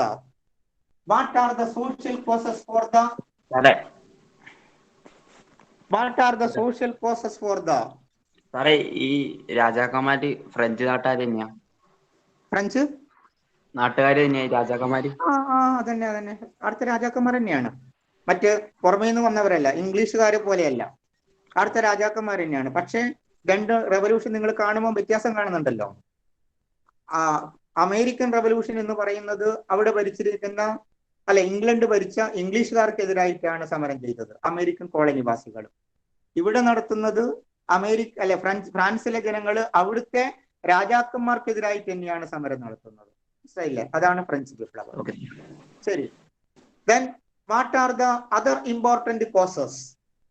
What are the other important causes for the French Revolution? We have already studied about the political causes. One, luxurious life, then autocratic rule, then there were squanders. They lived in the people of the France lived in misery. Clear? Then Louis the 14th, Louis the 16th, 15th, Louis the 16th. The next പ്രധാനമായിട്ട് എന്താണ് എന്നോട് social causes ആണ്. The French very important. French American വിപ്ലവത്തിന്റെ ചരിത്രത്തിൽ മെർക്കന്റലിസ്റ്റ് loss എങ്ങനെയാണോ അതുപോലെയാണ് French വിപ്ലവത്തില് social causes. മനസ്സിലായില്ലേ? വളരെ ഇമ്പോർട്ടന്റ് ആണ് സോഷ്യൽ കോസസ്. ദെൻ ഏറ്റവും പ്രധാനപ്പെട്ട ആദ്യത്തെ കാര്യത്തിലേക്ക് കടക്കാം. Social causes was the major cos. Social causes was the major cos of the French revolution. French വിപ്ലവത്തിന്റെ ഏറ്റവും പ്രധാനപ്പെട്ട ഒരു കാരണം, ഫ്രഞ്ച് വിപ്ലവത്തിന്റെ ഏറ്റവും പ്രധാനപ്പെട്ട കാരണം എന്താണ്? സോഷ്യൽ കോസസ് ആണ്. സാമൂഹികപരമായ കാരണങ്ങളാണ് ഫ്രഞ്ച് വിപ്ലവത്തിന്റെ അടിത്തട്ടിലുള്ളത്. ഏറ്റവും പ്രധാനപ്പെട്ട കാരണമായി ജനങ്ങള് ദരിദ്ര രാജാക്കന്മാര് പണക്കാര് പണക്കാരെന്ന് മാത്രമല്ല, അവര് ധൂർത്തന്മാരാണ്. അവരുടെ സ്വന്തം രാജ്യമല്ലേ? അതെ, സ്വന്തം രാജ്യം തന്നെ. പക്ഷെ ആരാ അത്രയും ദൂരത്തടിച്ചിട്ട് പണം എന്താണ് അവര് ചെലവഴിക്കുക ചെയ്യുന്നത്? ജനങ്ങൾക്ക് വേണ്ടിയിട്ടല്ല അവർ ഭരിക്കുന്നത്, അവർക്ക് വേണ്ടിയിട്ട്. അതല്ല ഞാൻ പറഞ്ഞത്, രാജാക്കന്മാര് ദൈവദത്ത അധികാര സിദ്ധാന്തത്തില വിശ്വസിച്ചത്. എന്നെ നിയമിച്ചിരിക്കുന്നത് ആരമാണ്? ദൈവമാണ്. അതുകൊണ്ട് ജനങ്ങളോട് എനിക്ക് യാതൊരു ഉത്തരവാദിത്വമില്ല. ഞാൻ പറഞ്ഞല്ലോ, ജനങ്ങൾ പട്ടിണി കൊണ്ട് ഭരിക്കുന്നു. ജനങ്ങൾ പട്ടിണി കൊണ്ട് ഭരിക്കുമ്പോൾ ആഡംബരത്തിലും ദൂർത്തിലുമാണ് ഇവരുടെ ശ്രദ്ധ പതിപ്പിച്ചത്. ആ ഒറ്റ പെണ്ണുണ്ടായാൽ മതിയിടും. ആര്? അതിലെ മേരി ആന്റോനെറ്റ് മാത്രം ഉണ്ടായാൽ മതി ആ രാജ്യം മുടിക്കാൻ വേണ്ടി. ശരി. അടുത്ത വളരെ രസകരമാണ് പാഠം. Then social causes. Social causes ആണ് അടുത്ത ഏറ്റവും പ്രധാനപ്പെട്ട കാരണമാക്കി പഠിക്കുന്നത്. The French society. ഇപ്പൊ തന്നെ പഠിക്കണം, ഓരോന്നും ബൈഹാർട്ടായിട്ട് തന്നെ പഠിക്കണം. ഞാൻ എടുക്കുന്ന അവസരത്തിൽ തന്നെ പഠിക്കാൻ എത്രയോ പ്രാവശ്യം ഞാൻ ആവർത്തിക്കുന്നുണ്ട്. അപ്പൊ എന്റെ സെന്റൻസ് എന്റെ സെന്റൻസ് നോക്കി തന്നെ, എന്റെ വായി നോക്കി തന്നെ നിങ്ങൾക്ക് ചെയ്യാം, പഠിക്കാൻ വേണ്ടി പറ്റും. Then social causes. Social causes was the major cause. Social causes was the major cause for the outbreak of the French Revolution. സാമൂഹികപരമായ വിവേചനമാണ്, social discrimination, social inequality. Social inequality or the social discrimination was the major cause for the French Revolution. The French society was divided into 3 estates. French സമൂഹം 3 എസ്റ്റേറ്റുകളായി തരംതിരിക്കപ്പെട്ടിരുന്നു. French estate was divided into 3 estates. 3 എസ്റ്റേറ്റുകളായി തരംതിരിപ്പിക്കപ്പെട്ടിരുന്നു. The first estate, second estate, third estate. The French society was divided into, the French society was divided into 3 estates. First estate is known as clergy. ഒന്നാമത്തെ estate ആണ് clergy എന്ന പേരിൽ അറിയപ്പെടുന്നത്. ഒന്നാമത്തെ state ആണ് clergy. And what are the features of the clergy? ക്ലർജിയുടെ പ്രധാനപ്പെട്ട പ്രത്യേകതകൾ എന്തൊക്കെയാണ് നമുക്കൊന്ന് മനസ്സിലാക്കാം. അപ്പൊ ഉദ്ദേശിക്കുന്നത് എന്താ? എസ്റ്റേറ്റ് തട്ട്, ജനങ്ങളുടെ ഇടയിൽ 3 തട്ടുകൾ. മനസ്സിലായില്ലേ? അതിൽ തന്നെ ഏറ്റവും ഉയർന്ന തട്ടാണ് ആര്? The first estate, clergy. Okay. ഒന്നാമത്തെ തട്ടാണ് ഫസ്റ്റ് എസ്റ്റേറ്റ്. ആ ഫസ്റ്റ് എസ്റ്റേറ്റ് എന്ന് പറയുന്നത് പുരോഹിത വർഗമാണ്. ഇതാണ് അടുത്ത വിവേചനം. താഴ്ന്ന വർഗക്കാര് അല്ലെങ്കിൽ താഴ്ന്ന ജാതി താഴ്ന്ന വിഭാഗക്കാരുണ്ടല്ലോ, അവർ അവഗണിക്കപ്പെട്ടു. ഒന്നാമത്തെ എസ്റ്റേറ്റ് ക്ലർജി വിഭാഗമാണ്. അത് ഇപ്പൊ ഈ പറയുമ്പോൾ നിങ്ങൾക്ക് ശരിക്കും മനസ്സിലാക്കും. The first estate is known as clergy. പുരോഹിത വർഗമാണ് ഏറ്റവും പ്രധാനപ്പെട്ട ആദ്യത്തെ വർഗം, പുരോഹിത വർഗം. And what are there futures? അവരുടെ പ്രധാനപ്പെട്ട പ്രത്യേകതകൾ നമുക്കൊന്ന് അറിയാം.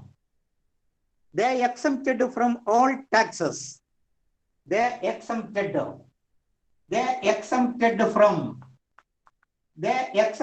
from all taxes. എല്ലാ തരത്തിലുള്ള നികുതികളിൽ നിന്നും അവർ ഒഴിവാക്കപ്പെട്ടു. അല്ലെ? ഏത് വർഗം? പുരോഹിത വർഗം. പുരോഹിത വർഗത്തിന് ഒരു നികുതിയും കൊടുക്കേണ്ടി വരുന്നില്ല. They exempted. പുരോഹിത വർഗം എന്ന് പറഞ്ഞാല് പണ്ഡിതന്മാരാ? പണ്ഡിതന്മാർ, ഏറ്റവും ഉയർന്ന തലത്തിൽ നിൽക്കുന്ന, അവിടുത്തെ ആചാരാനുഷ്ഠാനങ്ങളെല്ലാം നടത്തുന്നതും അതിന്റെ ഏറ്റവും ഏറ്റവും ഉയർന്ന വർഗം. മനസ്സിലായില്ലേ? അവിടുത്തെ എല്ലാ കാര്യങ്ങളും നടത്തിക്കൊണ്ടു പോകുന്നത് ഇവരോട് യോജിച്ചിട്ടാണ്. ആരോട്? ക്ലർജിയോട്. മനസ്സിലായില്ലേ? ദെൻ ക്ലർജിയാണ് ഏറ്റവും പ്രധാനപ്പെട്ട ഒരു വിഭാഗം. അവരെന്ത് ചെയ്തിരുന്നു? They exempted from all taxes.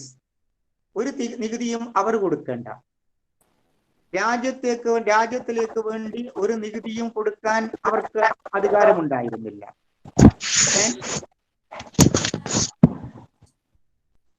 Suresh Babu, എല്ലാരും മൈക്ക് ഓഫ് ചെയ്തൊക്കെ. നല്ല പാഠത്തിലേക്ക് കടക്കുകയാണ്. ഒന്നാമത്തെ കാര്യം, they exempted from all taxes. എല്ലാ തരത്തിലുള്ള നികുതികളിൽ നിന്നും അവർ ഒഴിവാക്കപ്പെട്ടിരുന്നു. അതുകൂടാതെ ഹെൽഡ്, അതാണ് ഹെൽഡ് വാസ്റ്റ് ലാൻഡ്സ്.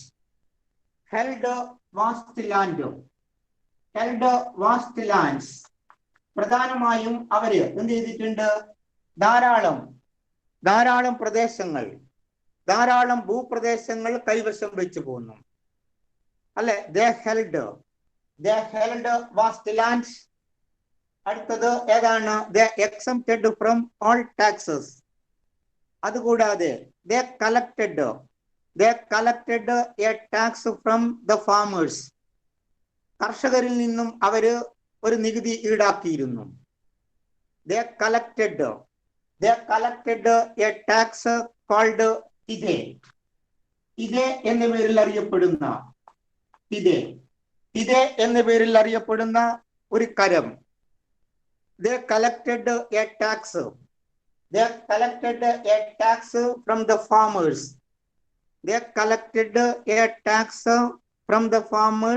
അല്ലെ? ഈസ് കോൾഡ് ഇതേ എന്ന് വിളിക്കപ്പെടുന്ന ഒരു പ്രത്യേക നികുതി കർഷകരിൽ നിന്നും അവർ ഈടാക്കിയിരുന്നു. സാർ, അപ്പൊ ഇതിന്റെ ടാക്സിന്റെ പേരാ? ടാക്സിന്റെ പേരാണ് തിദേ. തിദേ is the one of the most important tax collected from the farmers. അല്ലെ? ഫാമേഴ്സിൽ നിന്നും ഈടാക്കിയ കരമാണ്, നികുതിയാണ് തിദേ എന്ന പേരിൽ അറിയപ്പെടുന്നത്. കൂടാതെ കൺട്രോൾഡ്, പ്രധാനമായിട്ട് ഏതാണ്? പ്രധാനമായിട്ട് higher positions in military and administrative service.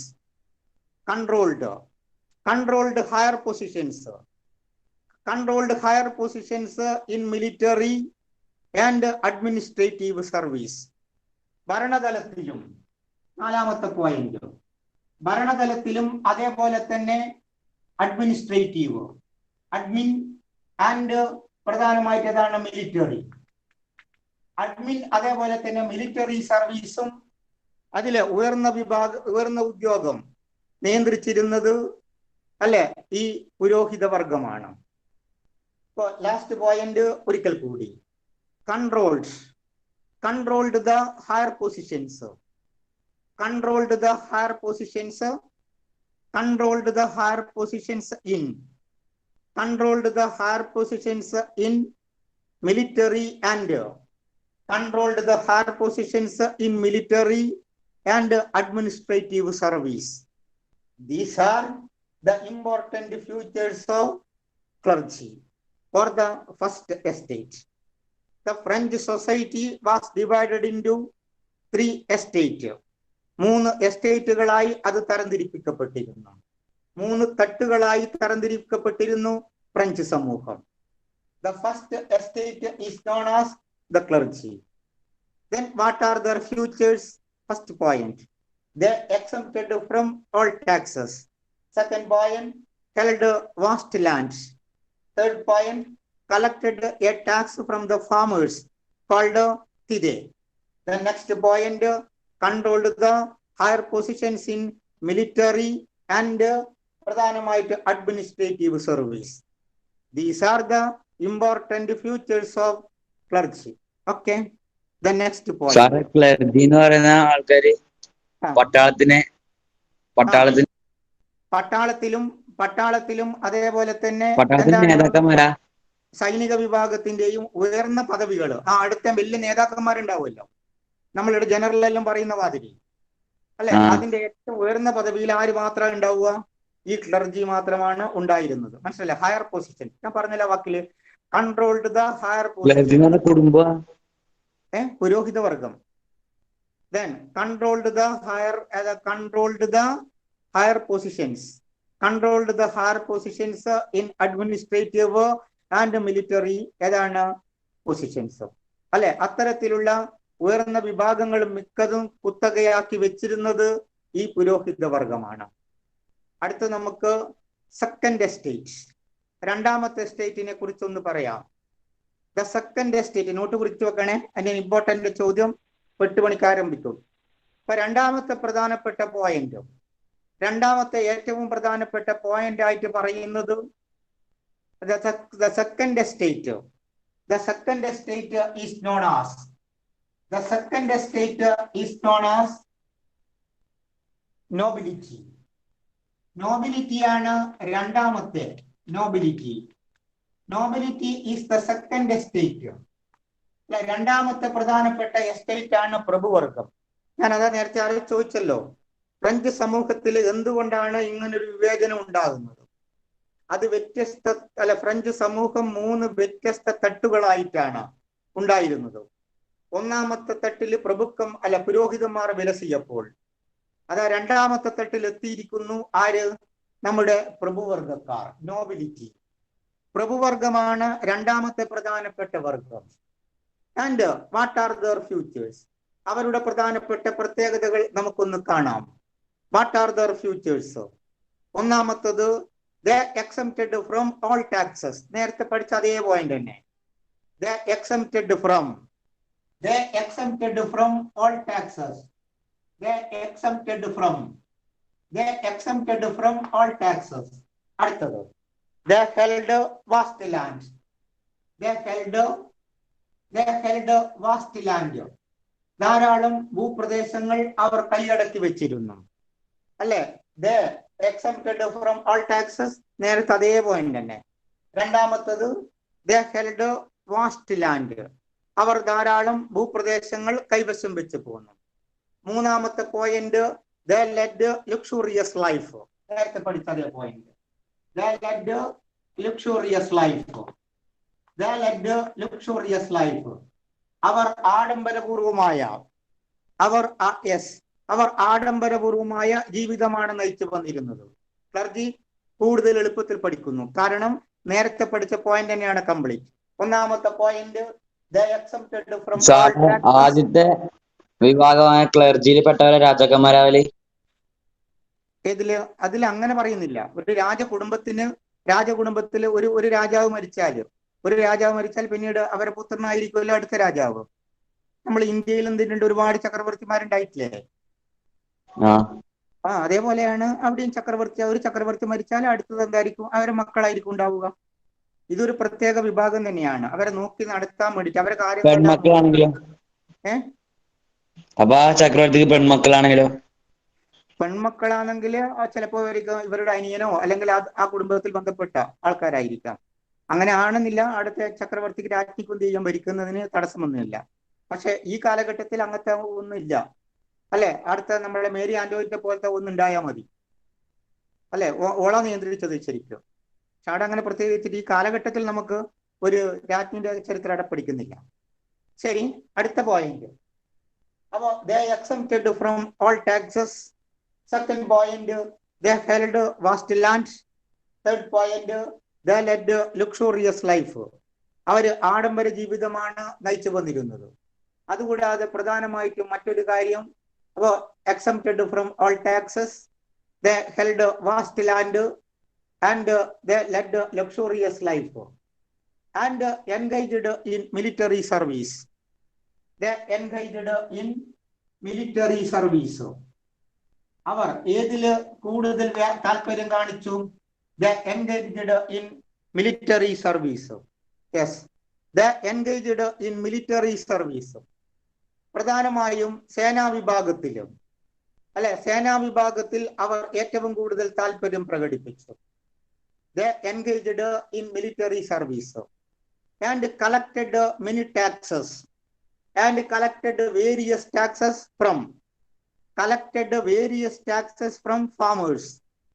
ഫാമേഴ്സിൽ നിന്നും എന്ത് ചെയ്തിട്ടുണ്ട്? ധാരാളം നികുതികളും.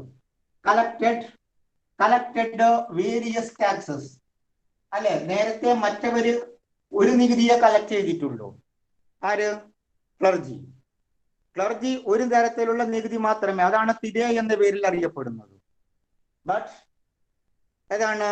The clergy, the nobles collected various taxes. The nobles collected various taxes from farmers. ഫാമേഴ്സിൽ നിന്നും പലതരത്തിലുള്ള നികുതികൾ അവർ പ്രധാനമായും കളക്ട് ചെയ്യുകയും ചെയ്തു. അതിന്റെ ഏറ്റവും പ്രധാനപ്പെട്ട മറ്റൊരു കാര്യമാണ്. 5 പോയിന്റ് എത്തി. ഒന്നാമത്തെ പോയിന്റ് ശരിക്കും പഠിച്ചോളാം കേട്ടോ, വേറെ പഠിക്കാതെ ഈ ഒറ്റ ഭാഗത്ത് നിന്ന് കിട്ടും 6 മാർക്ക്. ഇത് മാത്രം എഴുതി വെച്ചാലും. അപ്പോ the second estate is known as the nobility and they exempted from all taxes. They held vast lands. They led luxurious life and they engaged in military service. The next, they collected various taxes. From farmers. ഫാമേഴ്സിൽ നിന്നും അവര് പലതരത്തിലുള്ള നികുതികളും പിടിച്ചടക്കുകയും ചെയ്തു. And made farmers work without wages.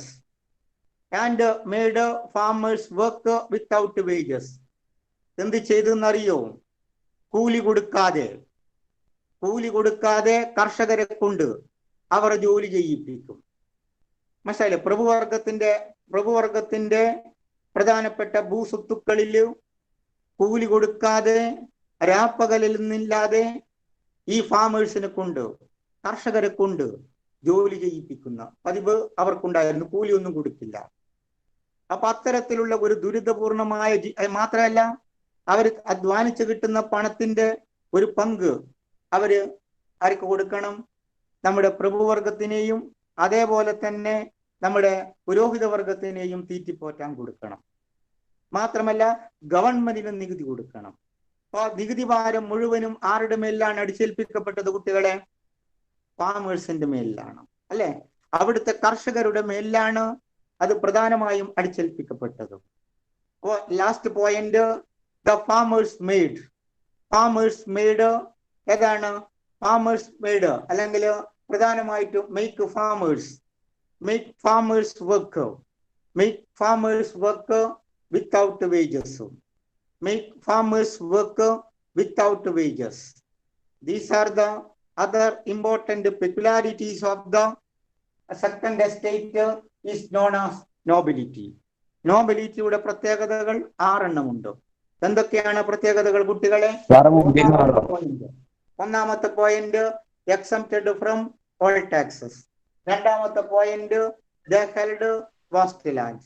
Third point, they led luxurious life. Next point, they engaged in civil military service. They collected various taxes. They collected various taxes from farmers and make the farmers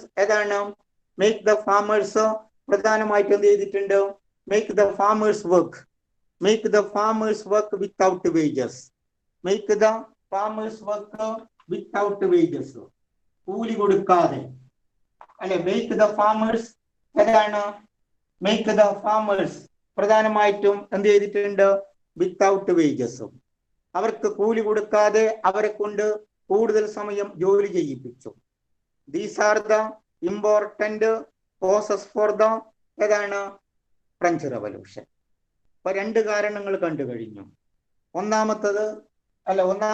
ആദ്യത്തെ കാര്യം എന്താ പഠിച്ചത് കുട്ടികളെ? ഒന്നാമത്തത് clergy. രണ്ടാമത്തെ state nobility. ഇനി third എസ്റ്റേറ്റിനെ കൂടി കാണുമ്പോഴാണ് അതിന്റെ ഭീകരാവസ്ഥ നമുക്ക് മനസ്സിലാക്കുന്നത്. ദ തേർഡ് എസ്റ്റേറ്റ്, ആ പുരോഹിത വർഗത്തിനും പ്രഭുവർഗത്തിനും ടാക്സ് കൊടുക്കണം. പറഞ്ഞില്ലേ നേരത്തെ? പുരോഹിത വർഗത്തിന് കൊടുക്കേണ്ട ടാക്സ് ആണ് തിതെ അല്ലെ. പിന്നെ ഇവരാകട്ടെ, നമ്മുടെ നോബിലിറ്റി ആകട്ടെ, ഒരുപാട് ടാക്സ് ഒന്നിലധികം ടാക്സ് കളക്ട് ചെയ്തിട്ടുണ്ട്. ഇതിന് പുറമെ ഗവൺമെന്റിനും ആര് കൊടുക്കണം? ഫാമേഴ്സ് നികുതി കൊടുക്കണം. അപ്പൊ മൂന്ന് വർഗത്തിനെയും പ്രധാനമായിട്ടും തീറ്റിപ്പോറ്റേണ്ട ഉത്തരവാദിത്വം നമ്മുടെ മൂന്നാമത്തെ വിഭാഗമായ മിഡിൽ ക്ലാസിനെ കുറിച്ചിട്ടാണ്. ഇനി ആ ഭാഗത്തെ കുറിച്ചിട്ടാണ് നമ്മൾ പഠിക്കുന്നത് നോബിലിറ്റി. അപ്പൊ മൂന്നാമത്തെ പ്രധാനപ്പെട്ട പോയിന്റ് എന്താണ്? അപ്പൊ മൂന്നാമത്തെ ഏറ്റവും പ്രധാനപ്പെട്ട എസ്റ്റേറ്റ് ആണ് ദ തേർഡ് എസ്റ്റേറ്റ്. അപ്പൊ ഇത് പറയണ്ടല്ലോ കുട്ടികളെ? നോബിലിറ്റിയുടെ മീനിങ് എന്താ? നോബിലിറ്റിയുടെ മീനിങ് പ്രഭുവർഗക്കാര്. ശരി, അടുത്ത പോയിന്റ് മൂന്നാമത്തെ ഏറ്റവും പ്രധാനപ്പെട്ട വിഭാഗമാണ് the third estate.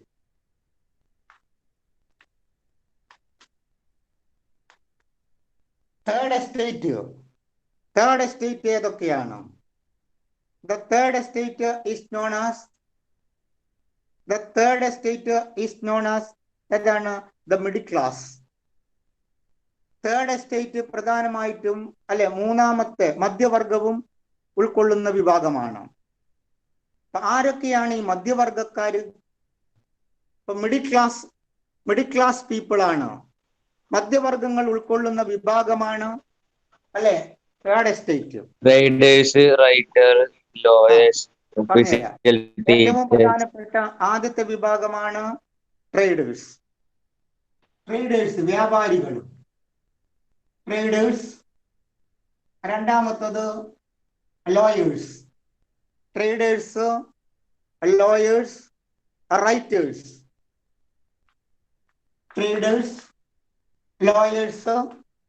Writers, teachers.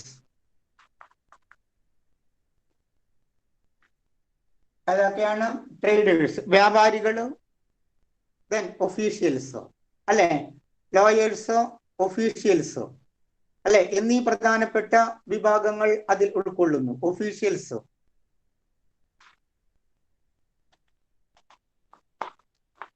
Bankers, ഇവരാണ് ഏതിൽ ഉൾക്കൊണ്ടിരുന്നത്? Middle class.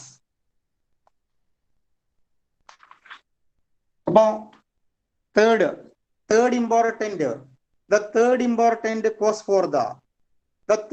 important cause for the French Revolution. Third important estate. The French, we have already studied about the French society was divided into 3 estates. The first estate, clergy. The second estate, nobility. The third estate, middle class. The middle class including traders. The middle class including traders, lawyers, writers, teachers, officials, then bankers. വ്യാപാരികള് വക്കീലന്മാര്, എഴുത്തുകാരന്മാര്, അധ്യാപകര്, ഉദ്യോഗസ്ഥന്മാര് and ബാങ്കർമാര്. ഇവരെല്ലാം ഉൾക്കൊള്ളുന്ന വിഭാഗക്കാരാണ് മൂന്നാമത്തെ ഏറ്റവും പ്രധാനപ്പെട്ട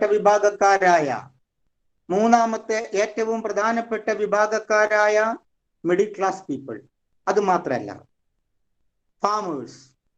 farmers and craftsman. പ്രധാനമായിട്ട് എന്താണ്?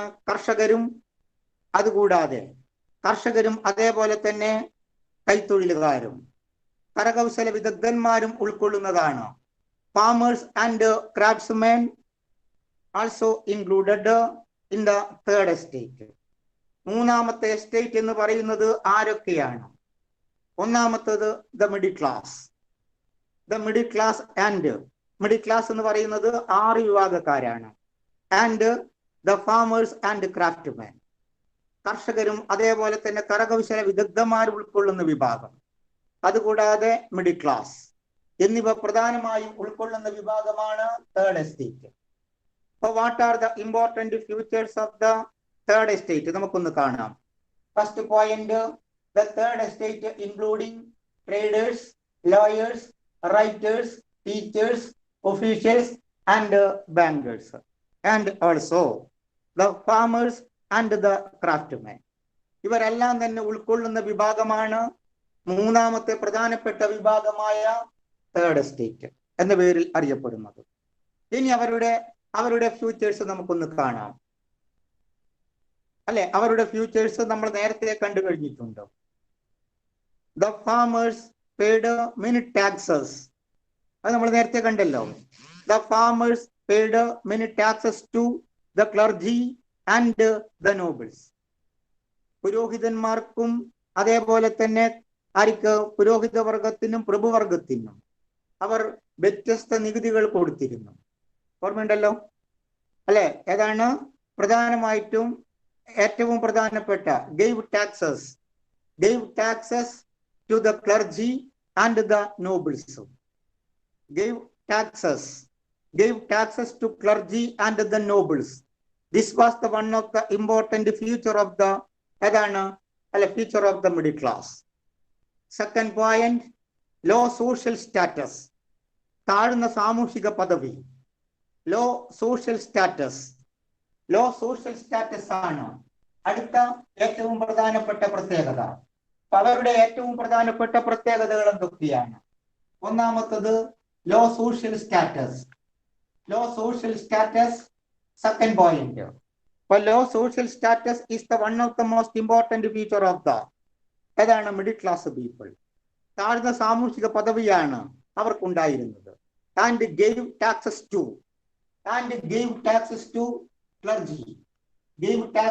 clergy and the nobles. അല്ലെ, പുരോഹിത വർഗത്തിനും അതേപോലെ തന്നെ പിന്നീട് പ്രഭുവർഗത്തിനും ധാരാളം നികുതി കൊടുക്കാൻ അവർ ബാധ്യസ്ഥരാണ്. അതുകൂടാതെ no role in the administration. അല്ലെ, they have no role in the administration.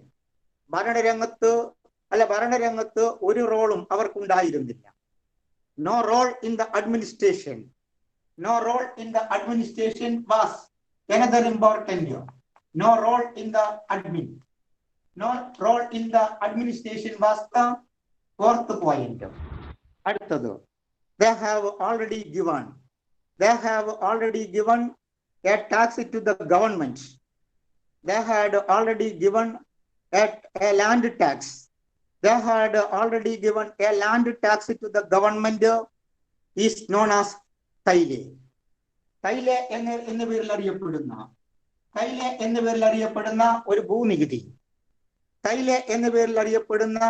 ഒരു ഭൂനികുതി അവർ കൊടുക്കാൻ ബാധ്യസ്ഥരാണ്. തൈലെ എന്ന പേരിൽ അറിയപ്പെടുന്ന ഒരു ഭൂനികുതി അവർ തൈലെ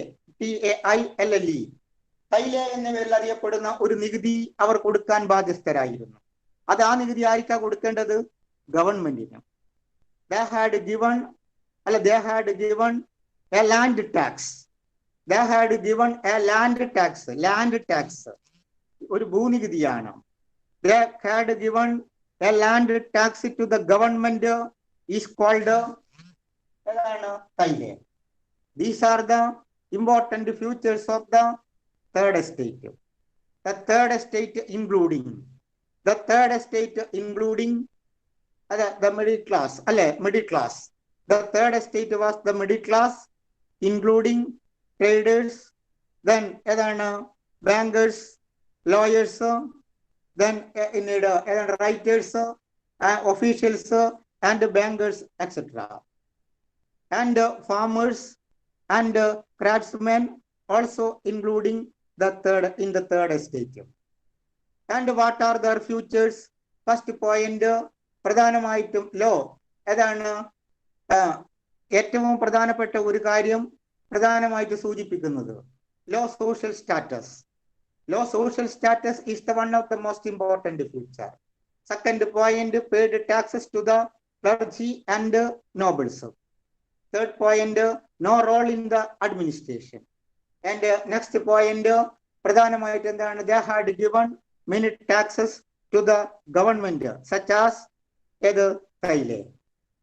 These are the important social causes for the French Revolution. ഇതോടുകൂടി ആ ഏറ്റവും പ്രധാനപ്പെട്ട സോഷ്യൽ കോസസ് എന്നറിയപ്പെടുന്ന ഭാഗത്തിന് തിരശീല വീഴുന്നു.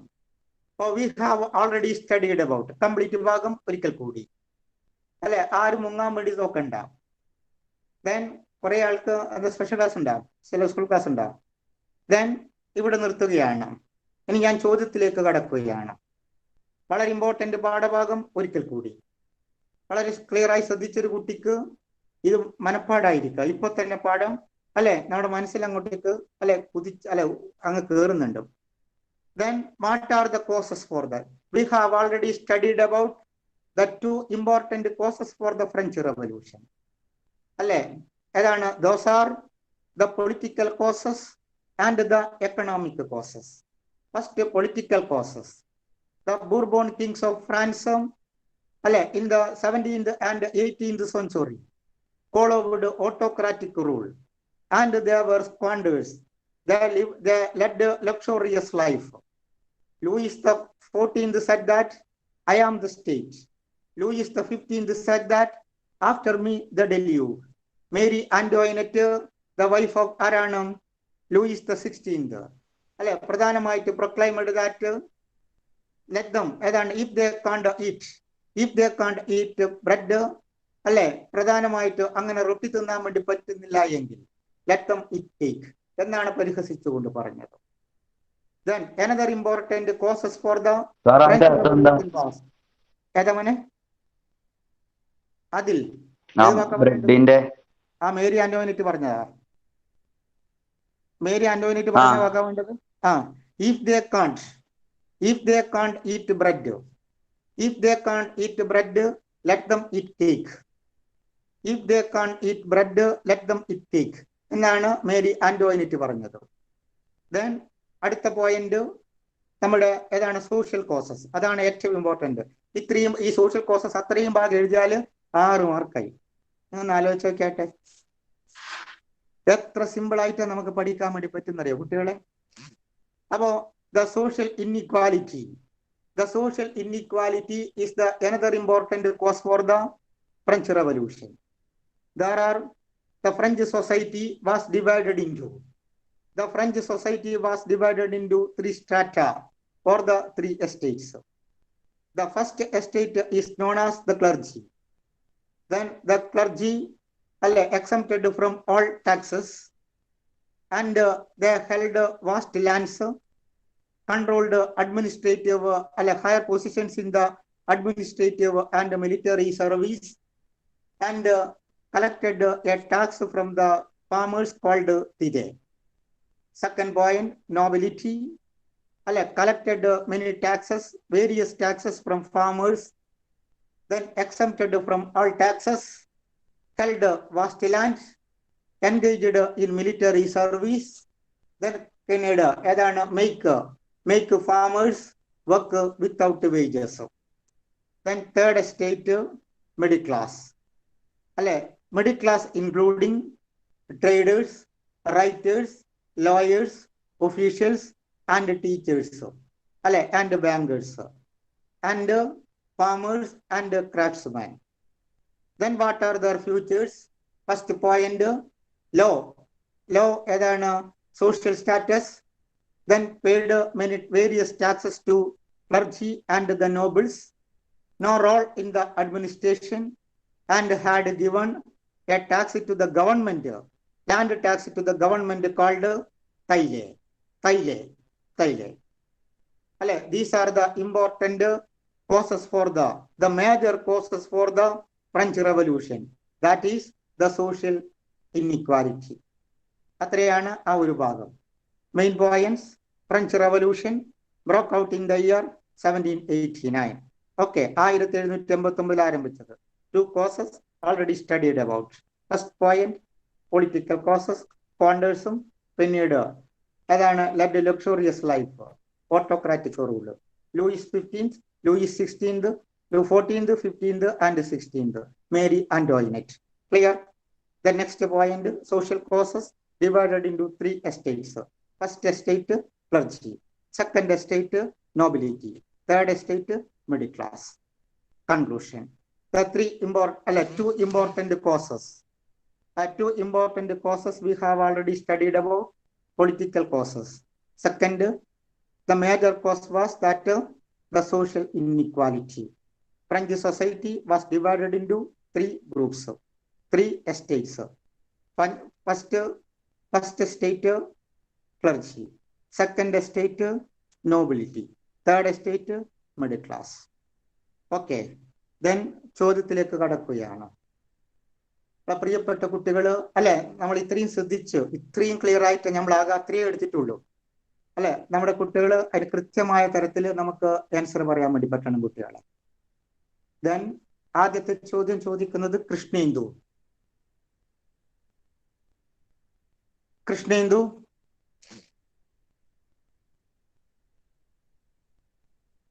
കൃഷ്ണേന്ദു ഇല്ലേ? ഞാൻ നേരത്തെ ഒരാളെ പേര് ഞാൻ നോട്ടിട്ട് എഴുതി വെച്ചതാണ്. ശരി, അനാമി. കൃഷ്ണേന്ദു. ഓക്കെ മോളെ, Krishnendu. Okay. French revolution broke out in the year dash.